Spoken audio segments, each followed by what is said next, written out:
My name is Adeline Thorne, and for 67 years, I have believed that the architecture of a life was built on quiet sacrifices, small generosities, and the unshakable mortar of family. I lived by this blueprint, even as the structure around me grew more fragile with time. I reside alone in a one-bedroom apartment downtown, a space that holds the echoes of a louder, fuller past. My pension is a tight-fisted companion, each month a meticulous dance of prioritizing needs over wants, always placing the well-being of others before my own comforts. The velvet-lined box that held my mother's fake pearl earrings felt more substantial some days than my bank account, but it was a trade I had made willingly for the people I loved. My son, Owen, was the cornerstone of my existence. A good man, perhaps too good for the world he navigated, with a heart that had not yet learned the necessary language of suspicion. He had married Sienna 3 years ago, a woman whose beauty was as polished as her demeanor was opaque. From the beginning, I sensed a distance, a polished veneer that I initially mistook for shyness. I tried to warm myself against this coolness, to find a crack in the lacquer through which a genuine connection might grow. I told myself that blending families was a delicate process, that patience was my greatest virtue. Sienna's family, the Williamses, were always impeccably cordial. Her father, Leonard, in particular, possessed a salesman's charm, a booming laugh that seemed to cost him nothing.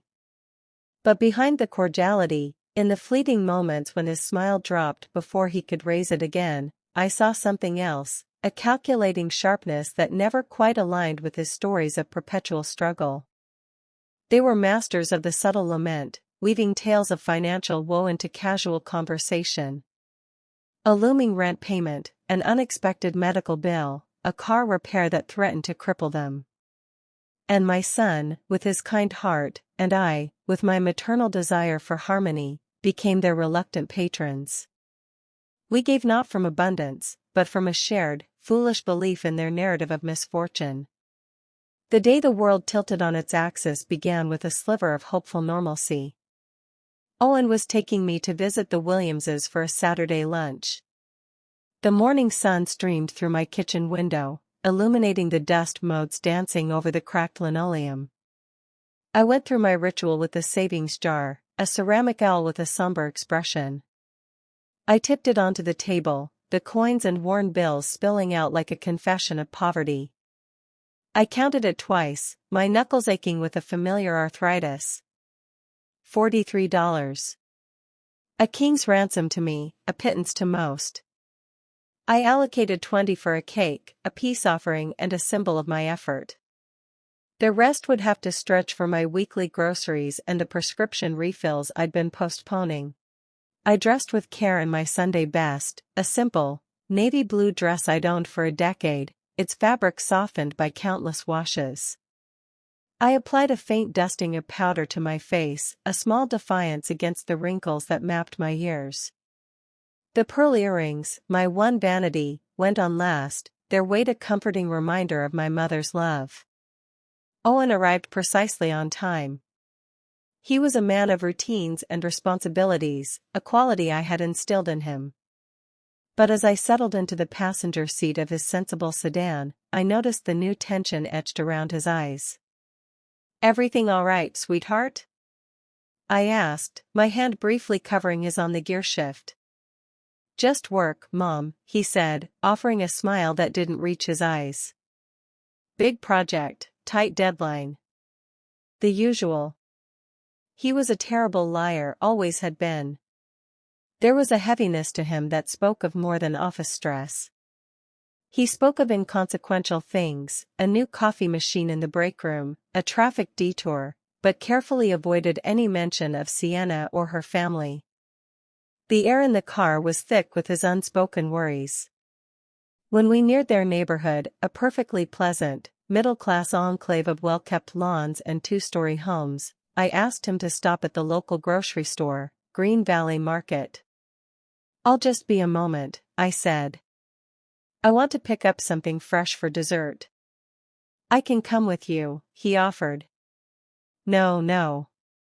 You wait here. Relax.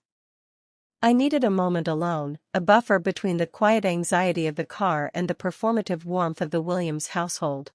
The market was a temple of abundance that always slightly overwhelmed me.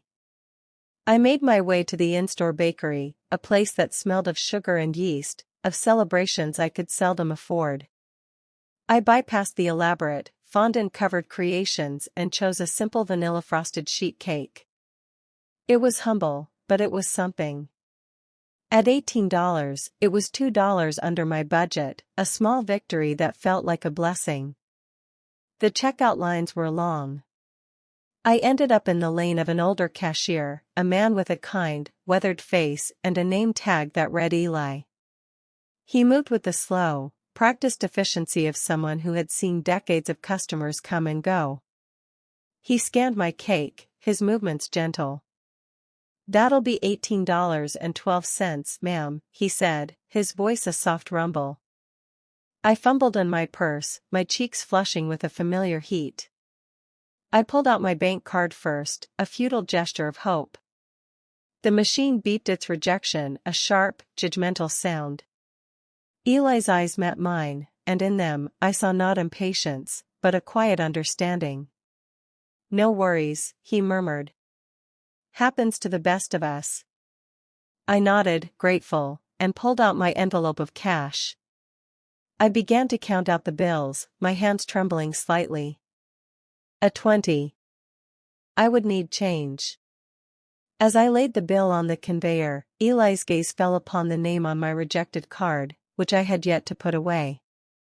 "Adeline Thorne," he read aloud, his voice dropping to a whisper. He looked from the card to my face, his eyes narrowing in recognition. Are you Owen's mother?" The question, in this context, from this stranger, was profoundly disorienting. "Yes," I confirmed, my voice barely a whisper. "Do you know my son?" His entire demeanor shifted. The professional calm evaporated, replaced by a startling intensity. He leaned forward, his voice low and urgent. "Mrs. Thorne, a moment of your time is crucial." Before I could react, his hand, surprisingly strong, closed around my wrist. His grip wasn't violent, but it was firm, insistent. His eyes held mine, and in their depths, I saw a storm of conflict, concern, anger, and a desperate need to communicate something vital. He pulled me slightly closer, the scent of his cheap aftershave and the starch of his shirt filling my senses. His whisper was a blade, clean and sharp, severing me from the reality I knew. "They are playing you," he hissed, the words meant for me alone. "Your son and you. The Williams family. They come in here every week, spending hundreds on imported cheeses, prime cuts of meat, wines that cost more than your pension. Leonard brags about it. Brags about how his son-in-law, your Owen, covers their essentials so they can afford their luxuries. He calls it smart family management. What you are sacrificing for them is a joke to them. Please, you must see the truth." The world dissolved into a roaring silence. The chatter of other customers, the beeping of scanners, the hum of freezers, it all faded into a distant hum. I was aware of the cold air conditioning on my skin, the rough texture of Eli's fingers on my arm, and the devastating weight of his words. They hit me with the force of a physical blow, leaving me paralyzed, my mind a frantic, scrambling thing trying to find purchase on this new, terrifying landscape. As quickly as it had begun, it was over. Eli released my arm, his expression returning to a carefully constructed neutrality. He handed me my change and the receipt, his fingers brushing against mine in a final, silent communication. "You have a good day now, ma'am," he said in a normal, courteous tone, as if he hadn't just detonated a bomb in the center of my life. I stood there, rooted to the spot, the flimsy paper of the receipt trembling violently in my hand. My heart was a wild, frantic drum against my ribs, its rhythm loud in my ears. A joke. They are a joke to them. The words swirled, morphing from sounds into horrific, vivid images, Owen working late, the dark circles under his eyes, my own empty savings jar, Sienna's perfectly manicured hands. Blindly, I turned away from the checkout lane. I couldn't go back to the car. Not yet. I couldn't face Owen with this poison coursing through my veins. I needed air. I needed to think. I saw a sign for the back entrance and stumbled towards it, pushing through the heavy door into the blinding afternoon sun of the loading area. The fresh air did nothing to calm the chaos within. My thoughts were a tangled skein of denial and dawning horror. It can't be true. He's mistaken. A bitter old man with a grudge. But the conviction in his eyes, the specificity of his claims. They echoed the small, nagging doubts I had suppressed for years. My eyes scanned the utilitarian landscape of dumpsters and delivery bays. And then I saw it, a perfect vantage point. A cluster of large, industrial trash containers, positioned in a way that created a hidden nook with a clear, unobstructed view of the store's main entrance and a large section of the parking lot. It was undignified. It was desperate. But the need to know, to see, was a primal force overriding all pride. I slipped into the shadowy space, the smell of rotting produce and disinfectant assaulting my senses. I leaned against the cool, corrugated metal, my body humming with a terrified energy. From here, I was invisible, a ghost at the feast of my own life. Barely 2 minutes had passed when the universe decided to offer its first piece of damning evidence. The main doors slid open and Leonard Williams strode out, not with the weary shuffle of a man burdened by financial woes, but with the confident gait of a king surveying his domain. In each hand, he carried bags, but they weren't the flimsy plastic of Green Valley Market. These were heavy, glossy, black bags with elegant, rope-like handles. Emblazoned across them in shimmering, gold foil was a name I knew only from magazine pages and wistful window shopping, La Rive Gauche, a boutique known for its exorbitant prices and imported delicacies. My breath hitched. I watched, mesmerized and horrified, as he walked to a car parked ostentatiously close to the entrance. It was not the dented, decade-old sedan he and Sienna constantly lamented. This was a new SUV, its paint a gleaming, metallic silver that reflected the sun like a mirror. The tires were pristine, without a speck of road dust, and the chrome details glittered. I saw him open the trunk, which closed with a solid, expensive-sounding thunk, and carefully place the precious bags inside, arranging them as if they contained fragile artifacts. He then pulled out his phone, and his entire posture transformed. He leaned against the vehicle, one foot crossed over the other, his face breaking into a wide, relaxed smile as he spoke to whoever was on the other end. He threw his head back and laughed, a full, unburdened sound that carried across the parking lot. This was not the body language of a man terrified about next month's rent or his daughter's well-being. This was the posture of a man without a care in the world. The cold sensation that had begun in the store now spread through my entire body, a glacial certainty freezing my blood. The cashier's words were no longer just words, they were a key clicking into a lock, opening a door to a truth I had been desperately avoiding. As if to cement this new reality, I heard the approach of voices. 2 women, around my age, were pushing their carts towards a nearby car. And I tell you, Hermione, the dress Sienna was wearing at the gallery opening had to be from that new designer store, Vertigo. My Cynthia works there. That piece doesn't go on sale. Ever. The other woman, Hermione, adjusted her glasses. Oh, I believe it, Ruth. But then she has the nerve to tell my daughter that they're considering food banks because Leonard's hours were cut. It doesn't add up. It adds up perfectly if you stop believing their stories, Ruth replied tartly. My Leonard, my husband, not hers, says the father plays golf every Wednesday at the country club. Does that sound like a man on the brink of financial ruin? Their conversation faded as they loaded their groceries, but the damage was done. This wasn't just the observation of one eccentric cashier, it was neighborhood gossip, a public secret from which only Owen and I had been excluded. Leonard finished his call and headed back towards the store, his eyes performing a casual but thorough sweep of the parking lot. It was the look of a man ensuring his performance had no unwanted witnesses. That single, furtive glance shattered the last vestiges of my denial. My phone vibrated in my purse. A text from Owen. "Mom, everything okay? You've been a while." The real world, the world where I was a mother about to have lunch with her son and his in-laws, came crashing back. I typed a reply with trembling fingers, the lie tasting like ash. "Long line, sweetheart. On my way now." I took a deep, steadying breath, the foul air of the dumpsters filling my lungs.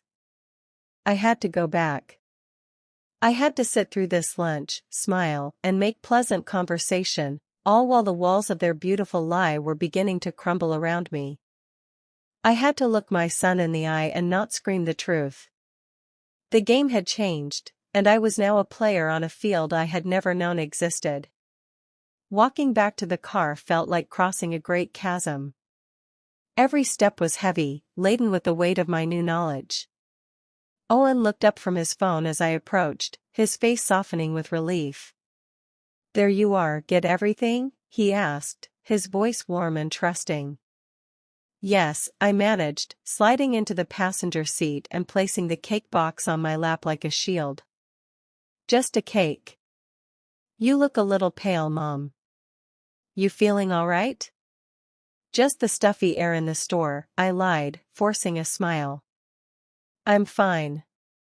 As he started the car and pulled out of the parking lot, I knew I was not fine. I was a bomb, and the fuse was lit. The lunch that followed would be the longest and most painful performance of my life. The Williams house was, as always, impeccably presented. The lawn was a manicured carpet, the flower beds bursting with expensive, seasonal blooms. Sienna answered the door before we could even ring the bell, a vision of curated perfection. Her dress was a simple sheath of emerald green silk, a fabric I knew well from my younger, more prosperous days working in a department store. It was not a clearance rack find. Her hair was freshly styled, the honey blonde highlights artfully woven through, and her makeup was flawless. The scent that wafted from her was Fleurs de Rocaille, a fragrance I had once spritzed on a tester strip and then quickly put down, aghast at its price. "Adeline." "Owen," she exclaimed, her smile brilliant and, to my newly attuned eyes, utterly rehearsed. She embraced me, and the silk of her dress felt like a reproach against my simple cotton. "You brought a cake." "You shouldn't have." The interior of the home was a gallery of new acquisitions. The living room, which I remembered as being comfortably shabby 6 months ago, now featured a sprawling, cognac-colored leather sofa and a glass and chrome coffee table that probably cost more than my rent for 3 months. A massive flat-screen television dominated one wall, its screen so black and pristine it looked like a hole into space. Leonard emerged from the kitchen, wiping his hands on a towel. For a fraction of a second, when his eyes met mine, I saw it, a flicker of surprise, a quick reassessment. Then the familiar, genial mask slid back into place. "Adeline, wonderful to see you," he boomed, coming forward to clasp my shoulders. "I hope you're hungry." "Sienna's outdone herself." I was led into the dining room, where the table was set with what looked like new china, the pattern a delicate, gold-rimmed design. The spread was staggering, a glazed ham studded with cloves, a platter of roasted vegetables drizzled with balsamic reduction, a salad dotted with goat cheese and candied pecans, and a basket of artisanal bread. On the sideboard, 3 bottles of wine stood open. I recognized the label on one, a Chateauneuf du Pape that Eli the cashier had specifically mentioned. "This is magnificent, Sienna," I said, my voice tight. "Oh, we like to celebrate when family visits," she said airily. "And we got the ham for a steal." Leonard has a friend who manages a specialty butcher. Of course he does, I thought. Another miraculous deal. Lunch was a masterclass in cognitive dissonance. I sat there, chewing food that tasted like betrayal, while they spun their web of convenient fiction. Owen, bless his heart, ate with gusto, completely taken in by the performance. "This wine is exceptional, Leonard," Owen remarked. "A gift from a client," Leonard said smoothly, waving a hand. "Lucky break." I decided to test the waters. "Leonard, Owen mentioned you'd had to cut back your hours at work." "I'm so sorry to hear that. It must be so stressful." The silence that followed was brief but profound. Sienna's smile tightened. Leonard took a slow sip of wine. "It's a challenging market, Adeline," he said, his tone suddenly grave.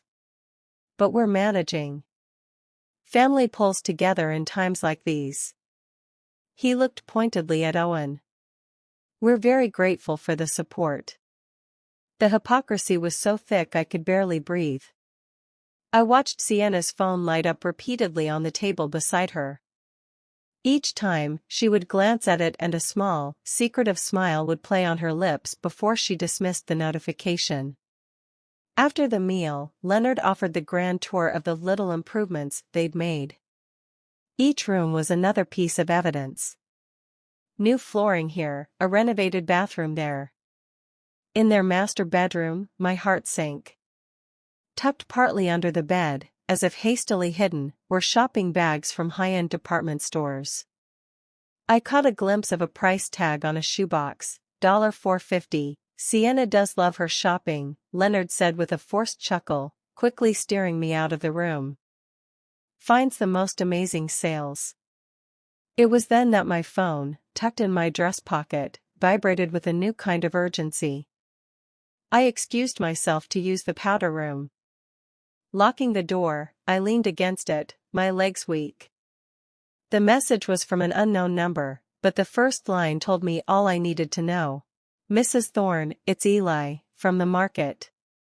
I hope you don't mind, I got your number from the store's community directory. I thought you should see this. It came through my line 2 days ago." Attached was a crystal-clear photograph of a grocery receipt. The store was Green Valley Market. The date was 2 days prior. The items listed were a devastating inventory of luxury, imported prosciutto, manchego cheese, fresh black truffles, 2 bottles of premium champagne, and organic, grass-fed filet mignon. The total at the bottom was $427.18. The name on the loyalty program at the top was Leonard Williams. The evidence was no longer circumstantial. It was documented. It was real. I splashed cold water on my face, staring at my reflection in the mirror. The woman looking back at me was different from the one who had entered this house. Her eyes were harder, her mouth set in a firm line. The time for quiet observation was over. The goodbyes were a blur of false smiles and hollow promises to do it again soon. In the car, Owen was quiet for the first few minutes. "That was nice," he said eventually, the fatigue back in his voice. "They seem to be in better spirits." "They certainly seem to be living well," I said carefully. He sighed. "Mom, not this again. I know you have your doubts, but they're good people. They're just lucky with finding deals." I knew then that showing him the photo on the drive home would be a mistake. He was too entrenched, too defensive. He would find a way to rationalize it, to protect the image he had of his wife and her family. I needed a different approach. I needed him to see the pattern, not just a single piece of it. "I'm just worried about you, Owen," I said softly. "You look so tired all the time." "It's just work," he insisted, but his grip on the steering wheel tightened. That night, in the silence of my apartment, I became a detective of my own life. I dug out old bank statements, notated the dates of every emergency call from Sienna, and cross-referenced them with my own memories and the new information I had. The pattern was sickeningly clear. A request for money for a leaking roof was followed, a week later, by a neighborhood gossip's account of a lavish backyard party at the Williams home. A plea for help with medical bills coincided with a social media photo of Sienna at a luxury spa. I reached out to Hermione, the woman from the parking lot. Our conversation was long and illuminating.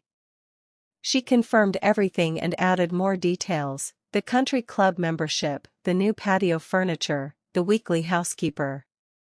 She connected me with other neighbors who had similar stories. The picture that emerged was of a family living a deliberate, calculated double life. For a week, I gathered my evidence, a silent, grieving general preparing for a war I never wanted. I printed the receipt Eli had sent me. I compiled a timeline of their lies and our corresponding loans. I wrote down the testimonies of the neighbors, anonymized but damning. I created a dossier of deception. The confrontation, when it came, was not born of anger, but of profound sorrow. Owen came over for dinner, looking more haggard than ever. Sienna had called him that afternoon, her voice trembling with manufactured panic.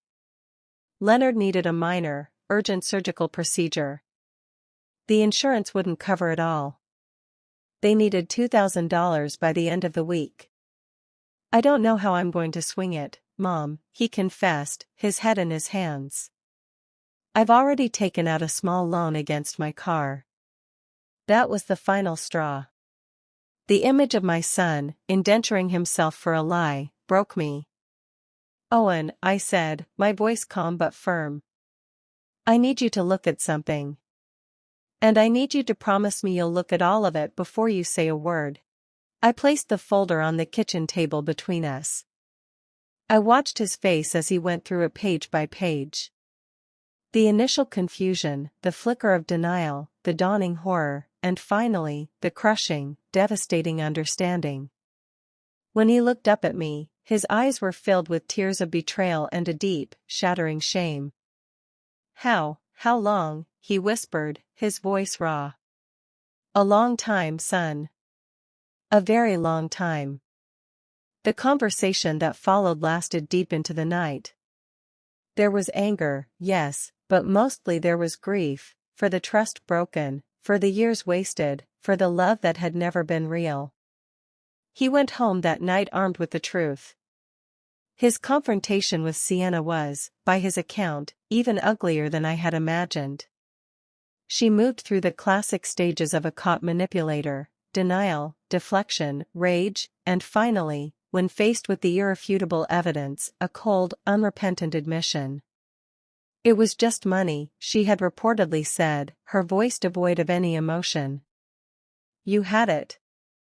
We wanted it. It was a transaction." The divorce was swift and brutal. The legal discovery process uncovered a secret bank account, hidden credit cards, and a detailed log Sienna had kept of every successful manipulation, complete with notes on which stories elicited the most money from Owen. The final tally of what they had taken from him was over $18,000. In the months that followed, Owen moved through the world like a ghost. The betrayal had hollowed him out. My role shifted from detective to caretaker, from revealer of hard truths to a steady presence reminding him that his goodness was not a flaw. We talked for hours about the difference between trust and naivety, about setting boundaries as an act of self-respect. The healing was slow, but it was steady. With the financial drain plugged, Owen began to rebuild his savings. He started therapy. He learned, painfully, to re-engage with the world, his generosity now tempered with a healthy, earned caution. A year after the divorce was finalized, he met Regina at a community volunteer event. She was a librarian, a woman with a quiet strength and a direct, honest gaze. The first time he brought her to meet me, she looked me squarely in the eye and said, "Owen has told me a little of what he went through. I want you to know, Adeline, that my intentions are entirely transparent." I admire your son, not his bank account. Tears welled in my eyes. It was the antithesis of everything Sienna had represented. Last month, Owen and Regina bought a small house together. It's a modest, charming place with a garden that Regina is already planning to fill with vegetables and flowers. They asked me to move in with them, but I declined. My small apartment is my own, a testament to my independence. But I visit often, and the sound of their genuine laughter in the kitchen is a balm to my soul. As for Eli, the cashier, he and his wife have become dear friends. We have dinner together once a month. He told me that his own mother was swindled by a relative, and he had vowed never to stand by silently again if he saw it happening to someone else. You were brave to listen, Adeline, he told me once. Most people would have dismissed me as a crazy old man. You were brave to speak, I replied. Most people prefer the comfort of a lie to the discomfort of the truth. I still think about that day behind the dumpsters, the moment I chose to see the world as it was, not as I wished it to be. It was a moment of profound humiliation that became a moment of immense power. I learned that love is not just about gentle support, sometimes, it is about having the courage to shatter a beautiful illusion to save the person trapped inside it. At 69, I finally understood that the greatest legacy I could leave my son was not a spotless memory of a happy family, but the tools to build a truly honest one, no matter how painful the process. And for that, I would endure the weight of that whisper 1,000 times over.